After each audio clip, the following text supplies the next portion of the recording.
ومن أحسن قولا ممن دعا إلى الله. بسم اللہ الرحمن الرحیم. السلام علیکم ورحمۃ اللہ وبرکاتہ. پیارے دوستوں اور عزیز بہنوں، میں ہوں یوسف ملک اور آپ دیکھ رہے ہیں دعوت جنت کا راستہ. دوستوں، آگے بڑھنے سے پہلے آپ سے گزارش ہے کہ ہماری ویڈیوز کو زیادہ سے زیادہ شیئر کریں، اور اگر ابھی تک آپ نے ہمارے چینل کو سبسکرائب نہیں کیا تو اس کو سبسکرائب ضرور کر لیں اور کمنٹس باکس میں اپنی رائے کا اظہار کریں.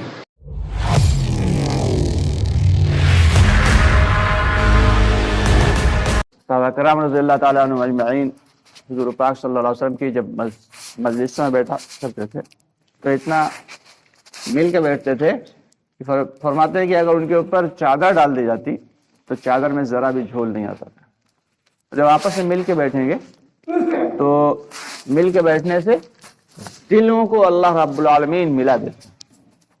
اور یہ صفوں کی جو صف بندی ہوتی ہے، حضرت مولانا صاحب آج کل اس کے لیے خصوصی طور پہ بیانات کر رہے ہیں کہ صفوں کی جو صف بندی ہے یہ دلوں کو ملا دیتی ہے، دلوں کو جوڑتی ہے. اگر صفوں میں کوئی شخص آگے ہے کوئی پیچھے ہے، عام طور سے یہ ہو جاتا ہے تو دل بھی آگے پیچھے ہو جاتے ہیں پھر. تو اس لیے کوشش یہ کرنا چاہیے کہ جس وقت ہم لوگ جماعت میں کھڑے ہو، نماز پڑھ رہے ہوں، تو اپنی صفوں کو بہت درست رکھیں. جیسے ہمارے امام حضرات کہہ دیتے ہیں کہ کندھوں سے کندھا ملا لیں، تو اس بات کا لحاظ رکھیں. اللہ تعالی ہم سب کو عمل کی توفیق عطا فرمائے. یہ مجلسیں جو ہیں یہ دراصل بہت اہم مجلسیں ہیں.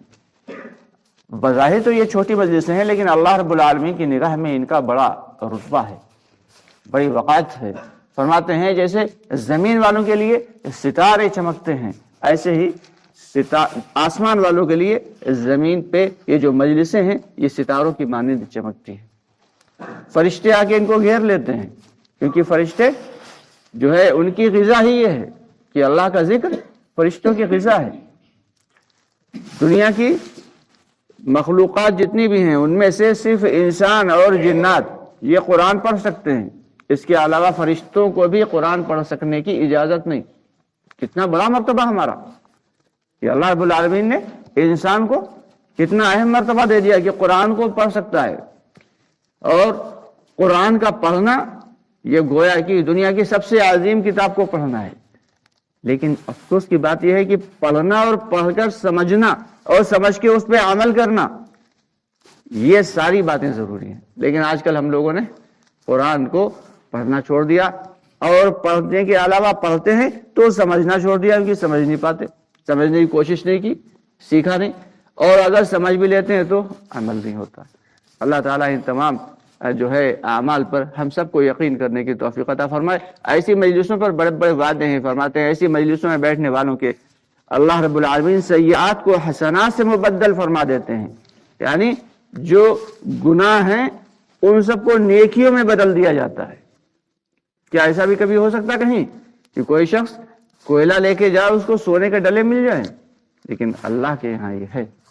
اللہ رب العالمین کامل قدرت والے ہیں، اور اللہ کے پاس ہر چیز کے خزانے موجود ہیں.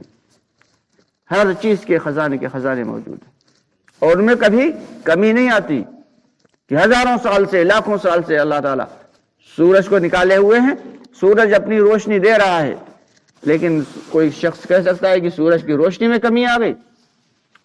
چاند ویسے ہی چمک رہا ہے، چاند کی چاندنی میں کوئی کمی نہیں. زمین سے ویسے ہی غلہ اگ رہا ہے. ارے ویسے کہاں اگ رہا ہے؟ اس سے 4 گنا 10 گنا زیادہ اگ رہا ہے. لیکن زمین کی جو ہے صحت پہ کوئی فرق نہیں، کیونکہ اللہ تعالیٰ کے قدرت کے خزانوں سے آ رہا ہے وہ غلہ، زمین کے اندر سے تھوڑی نکل رہا ہے. اگر زمین سے نکلتا ہوتا تو بھائی کیا ہوتا؟ کان ہوتی ہے ہیرے کی، سونے کی کان ہوتی ہے، اس میں سے سونا جو ہیرا نکال لیا گیا. اب کیا بچا؟ وہ خالی پتھر بچے تھوڑے سے. ان پتھروں سے کیا کچھ نہیں، ان کی کوئی اہمیت نہیں، کوئی طاقت نہیں. زمین سے غلہ نکال لیا جاتا تو پھر اب زمین میں کیا ہے؟ کچھ نہیں. لیکن وہ غلہ کہاں سے آ رہا؟ وہ تو اللہ کے خزانے سے آ رہا. ایک مرتبہ ڈالا، پھر دوبارہ ڈالا، پھر نکالا، پھر جو ہے تیبارہ ڈالا، پھر اس سے پہلے جو ہے کم ہوتا تھا، اب جیسے آبادی بڑھی اللہ نے رزق بھی بڑھا دیا. اللہ کامل قدرت والے ہیں. اس کا یقین ہمارے دلوں میں آ جائے. زبان سے تو ہم بھی کہہ رہے ہیں، آپ بھی سن رہے ہیں. اللہ کرے ہمارے دلوں میں اس کا یقین آ جائے. اسی یقین کو بنانے کی مجلس ہے یہ. یہاں پہ کوئی واعظ تقریر کرنا مقصود تھوڑی ہے. ہم بھی سیکھنے کے لیے ہیں، آپ بھی سیکھنے کے لیے بیٹھے ہیں. ہم سب سیکھتے سیکھتے مر کے چلے جائیں گے لیکن سیکھ نہیں پائیں گے. یہ دین کی خاصیت ہے کہ دین تو ایک ایسا جو ہے ایسا اللہ رب العالمین نے ہمیں بہترین نعمت دے دی کہ دین دیا تو دین کے ساتھ دین کی محنت بھی دی. ایمان دیا تو ساتھ میں ایمان کی محنت بھی عطا فرمائی.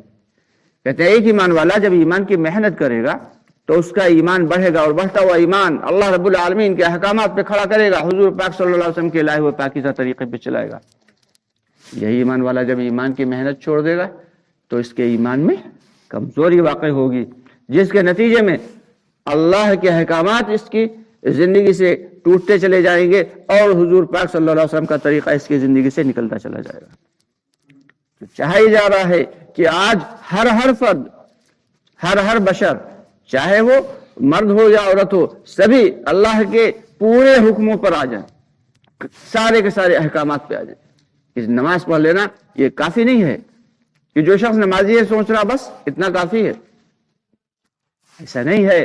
نماز کو نماز کے درجے تک لے جانا, کامل درجے تک, یہ ضروری ہے. روزہ رکھ لینا یہ کافی نہیں ہے. روزے کو اس کے اکمل درجے تک لے جانا یہ ضروری ہے. کہ نماز سے کیا چاہا جاتا؟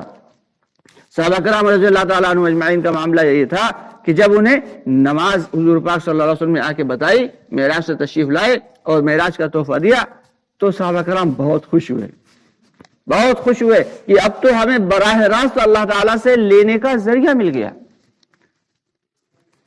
لیکن انہوں نے کر کے بھی دکھایا, صرف خوشی نہیں ہوئے, انہوں نے کر کے دکھایا کہ کوئی بھی مسئلہ آتا وہ آ کے سیدھے 2 رکعت نفل نماز پڑھتے اور اللہ سے مانگتے, اور اللہ سے مانگنے کے بعد گھر جاتے, اللہ ان کی ضرورتوں کو پورا کر فرما دیتے.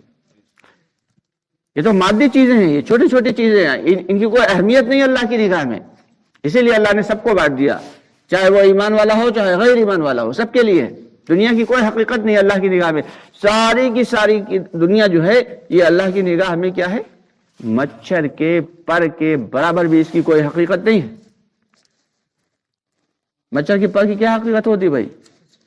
کچھ نہیں کی. مچھر کو پھونک مارو تو اڑ جاتا ہے. تو یہ ایمان بنے گا کیسے؟ یہ ایمان بنے گا اور یقین بنے گا اسی محنت سے بنے گا. کیونکہ ہم نے دنیا کی ساری چیزیں کر لیں, ساری محنتیں کر لیں, لیکن ایمان کی محنت نہیں کی بھائی. ہائے افسوس.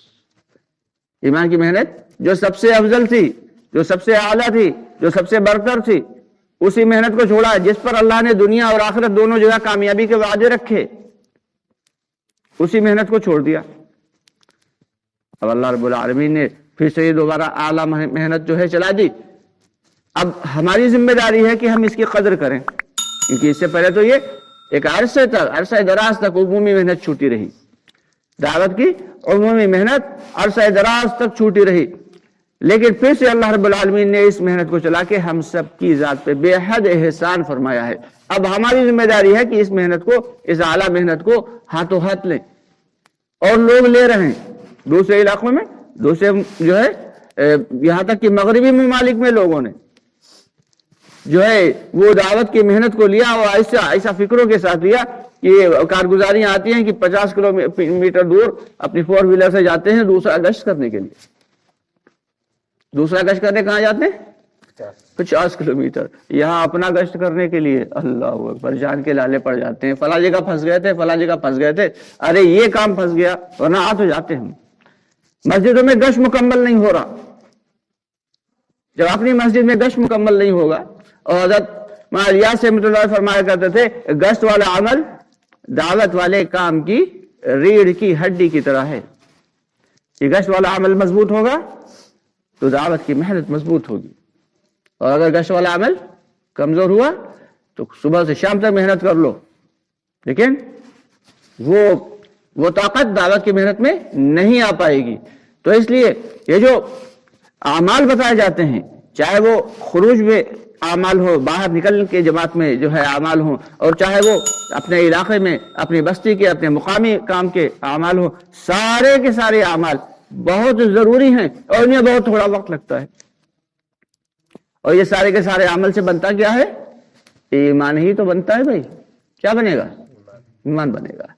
دعوت کا خاصہ یہ ہے کہ جب دعوت کی محنت دی جائے گی، جب دعوت کی محنت کی جائے گی تو اندر ایمان بنے گا اور باہر ماحول بنے گا۔ اندر کیا بنے گا بھائی؟